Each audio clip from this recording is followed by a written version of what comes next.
Hi, my name is Brittany, and today I will be presenting the disorder Bulimia Nervosa, in other words, an eating disorder.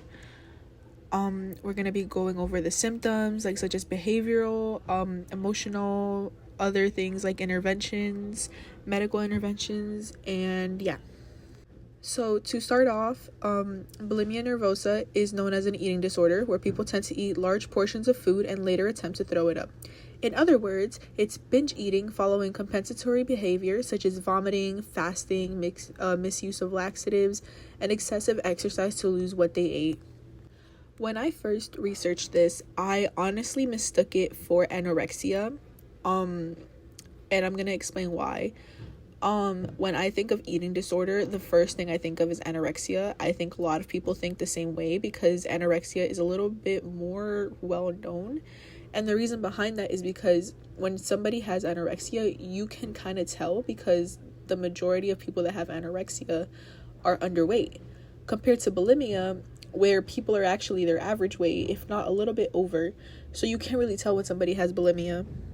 The reason as to why people are typically their average weight with bulimia is because after consuming, like binge eating all the food, the calories just don't go away. Like you could throw up like a good portion of it, but the calorie intake is going to stay in your system and body. So throwing it up doesn't really cancel it completely. So compared to anorexia where people struggle eating or just don't eat at all, bulimia just kind of stays in your system. Women also typically tend to get bulimia more than men. Women try to just live up to this beauty standard more than men. And also younger women, like teenagers, also get affected by it because they start overthinking about how they look, like their body shape. They want to fit the beauty standard that is in today's society. So now we're going to start off with symptoms. Firstly, behavioral. I'm going to change the first one because the first one doesn't make sense. To excessive exercise. And the reason is people with bulimia are going to want to like exercise and like sweat off all the calories that they just ate after binge eating a lot, which is the second symptom, repeated binge eating, where you're just consuming so much food you don't even realize how much you're actually eating. And if not exercising, people with bulimia tend to make themselves vomit or they misuse laxatives. So these are behavioral symptoms. Some of the causes could be low self-esteem, other words, no confidence. A lot of people tend to focus that these days because in today's society, at least, I genuinely believe we're very judgmental, whether we notice it or not. So people tend to overthink that, like, oh, I'm gonna get judged if I'm not skinny or something, and they try to take the quote unquote easy way out and eat and then throw it up. Growing up, at least, I have heard that a lot from people that they do that, and I never really knew the name of it until now after researching this disorder. Following low self-esteem, emotions could be anxiety or depression.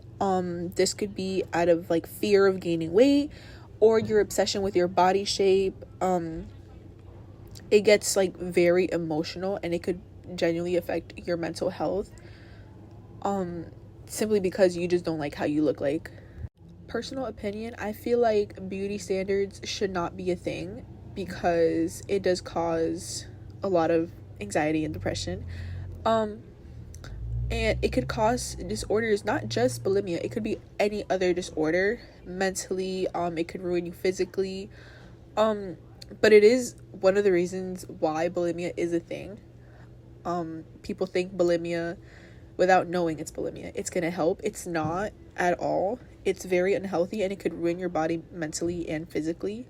Going into physically, some of the physical symptoms could be a sore throat by forcing yourself to vomit, dehydration, and irregular periods for the women, just because your body's not getting the right nutrients to be able to process like the system inside you. It can ruin your body physically to that point. Some interventions could be cognitive behavioral therapy, otherwise known as CBT. It is the most effective, according to studies. There is also individual counseling to help yourself if you feel like nobody could help you and you really want to improve. Family therapy, which is most effective for teens, because obviously like teenagers are minors and they're also still growing young adults. So there's still a lot to learn, and I feel like a family therapy session, it could really help them in many ways, and it could remind them that they have people no matter what. There is also other resources such as behavior change support programs that could help you if you feel like your disorder is getting worse. Some medical interventions could be nutrition counseling, monitoring physical health, medication for anxiety and depression. The medication for anxiety and depression should only be taken if needed. If you're diagnosed with anxiety or depression, that's when you should be able to take it.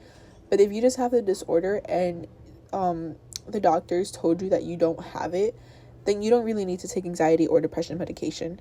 And of course, there are other resources such as doctors, therapists, dietitians, nutritionists. They could help you gain back to your healthy body, healthy eating habits, rather than just eating, like binge eating so much and then throwing it up, or finding any other way to get it out of your system. And one of the most important things is to intervene as early as you can to reduce symptoms faster, prevent long-term health problems, improve emotional well-being, and support normal development in teens. I believe it's important to stop it as soon as possible, not just because obviously it's unhealthy, but it could also stick to those around you. As I said before, growing up in like elementary school, since like I was in my 6th grade, I have heard students go around telling others, hey, you want to find a way to lose weight fast? Just eat as much as you want and then throw it up. And I never found the actual like disorder name for it. I honestly thought it was anorexia, but researching this has opened my eyes a little bit, and it's just really bad, especially for teens to have it. You're so young. I don't believe that teens should be thinking of even losing weight. I feel like they should enjoy their childhood and their like school life rather than just promoting eating disorders. To sum it up, it is treatable. That is the good thing about bulimia. There are many resources and ways to avoid it, as I went over earlier.